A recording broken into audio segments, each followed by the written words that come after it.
Você vai concordar comigo que o LoL já teve vários metas esquisitos, mas esse aqui, sem dúvida nenhuma, foi o meta mais nojento de todos, e eu vou te contar a história dele nesse vídeo. Mas antes, presta atenção, no Editor de Respeito você aprende a ganhar dinheiro editando vídeo em apenas 30 dias, mesmo que você nunca tenha editado na vida. A gente ensina desde o nível iniciante até o nível profissional. Você também tem acesso ao módulo de IA, que te ensina a usar a inteligência artificial para aumentar sua produtividade e como facilitar o seu dia a dia. Já são mais de 1000 alunos no Editor de Respeito. Se você também quer levar isso a sério, entra no primeiro link da descrição agora. E agora, sobe na mochila e vamos lá! Em 2018, algo absurdo aconteceu no League of Legends. Faker, o melhor player da história, jogou de Taric mid. Isso aconteceu por conta de uma estratégia chamada de Gold Funneling, que transformou o League em algo completamente diferente.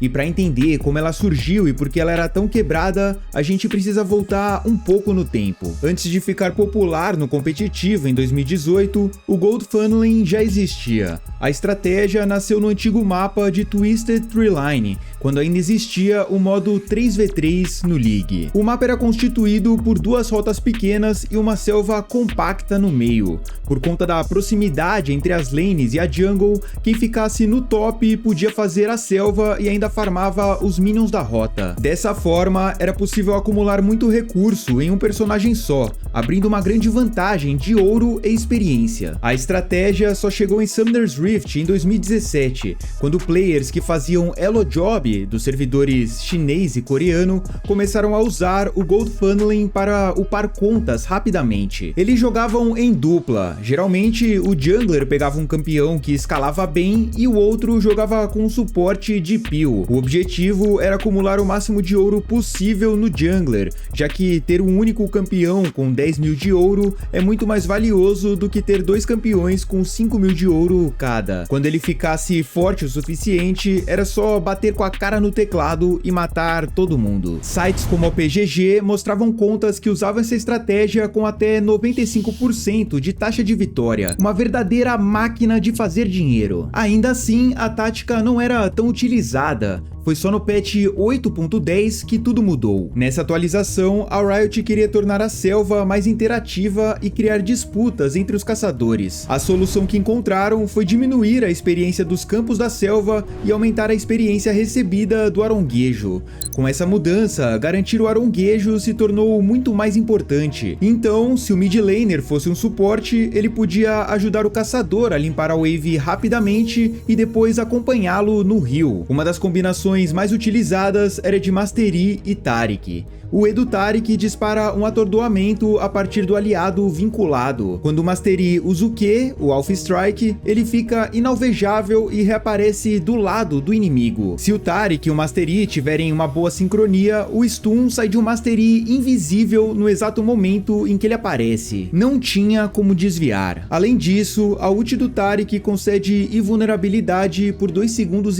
O I podia buildar full dano e deletar o time inimigo inteiro antes da ult acabar. Outro duo popular era Karthus e Nunu. O Nunu antigo tinha um W que aumentava o AP do aliado. O Karthus farmava a selva e o mid, e com o W do Nunu, a ult causava muito mais dano. Era só farmar por 20 minutos, apertar R e ganhar o jogo. No competitivo, a estratégia apareceu pela primeira vez na LCK Summer de 2018, em uma partida entre Barbecue Olivers e MVP. O time da BBQ pegou o combo de Karthus e Nunu. Já o time da MVP pegou Mastery e Taric. Em 28 minutos, o Mastery estava no nível 18 e já tinha quase 400 de farm. Depois disso, foi só andar pra frente e matar todo mundo. And maybe that's the scariest thing is we're expecting MVP and BBQ to be scrapping at the bottom of the table. Now you're going to have to put in some legit prep or waste a lot of bans on some of this stuff. Here's the engage. You're not getting away from him this time. The Shen ultimate, not enough of a shield, and that's going to do it. They lost their damage. Where even is Karthus? He disappeared. He's not even here. He's up in the top lane, and that's it. 3 dias depois, enfrentando a Gen.G, a SKT colocou o Faker de Taric Mid. O melhor jogador do mundo, famoso por suas jogadas de LeBlanc e Zed, colocado como um bot de cura para dar suporte ao jungler que estava iniciando no competitivo, Blossom. Here we go. Oh god, we're Here actually we doing go. it. Okay, there we go. But the question Wow.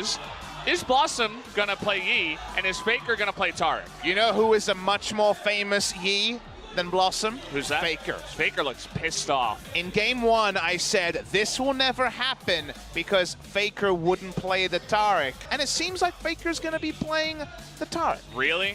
Yes.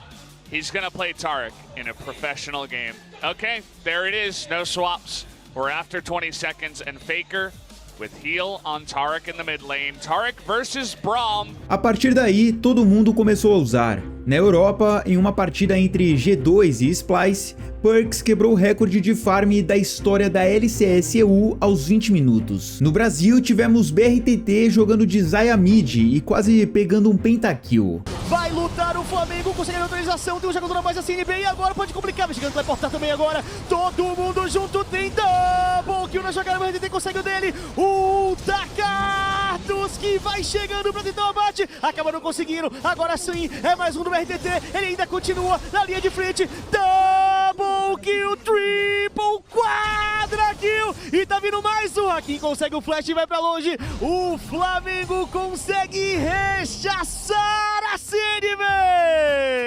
No competitivo, apesar de parecer roubado, dava pra bater a estratégia. A Misfits, por exemplo, conseguiu anular a Fnatic quando ela tentou aplicar o Gold Funneling. Eles aproveitaram para invadir a jungle inimiga logo no começo da partida. Com isso, a Fnatic não teve o que fazer. Colocaram o Reckless em uma Janna suporte e ficaram sem dano no time. O snowball foi tanto que aos 20 minutos a Misfits já tinha mais de 11k de ouro de vantagem. Entretanto, na solo kill, o problema era mais sério. Você podia vencer sua lane, pegar kills, jogar bem, mas aos 15 minutos aparecia um Master Yi com 3 itens e matava todo mundo. Não tinha counterplay. Foi, sem dúvida, um dos metas mais anti-diversão da história. Ninguém gostava de assistir, ninguém gostava de jogar. Então, no patch 8.14, a Riot aplicou uma mudança. O machete do caçador recebeu uma passiva chamada Monster Hunter. Se você fosse o player com mais ouro no time, os minions das rotas dariam menos ouro. No competitivo, a estratégia praticamente sumiu. Na solo kill, ainda tinha gente usando, já que se você completasse o item inteiro, a penalidade sumia. Mesmo assim, o poder da estratégia caiu consideravelmente.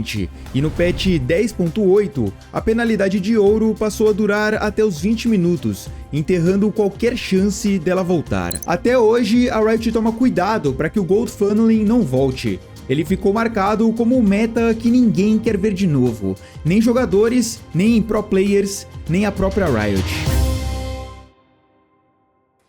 E quem era você nessa época? Você era daqueles que praticava o Gold Funneling ou era daqueles que bania a Master Yi pra não ter que cair contra essa estratégia? Comenta aí. E se você quer ganhar dinheiro editando vídeo, entra no editor de respeito agora, o primeiro link da descrição. E não deixe de assistir esse vídeo aqui, que tá passando do meu ladinho, que eu falo sobre a queda do Valorant. Será que o jogo vai acabar? Será que não vai? Será que estão exagerando? Não sei, eu conto nesse vídeo. Clica nele pra assistir. Eu te vejo lá. Um forte abraço. Falou.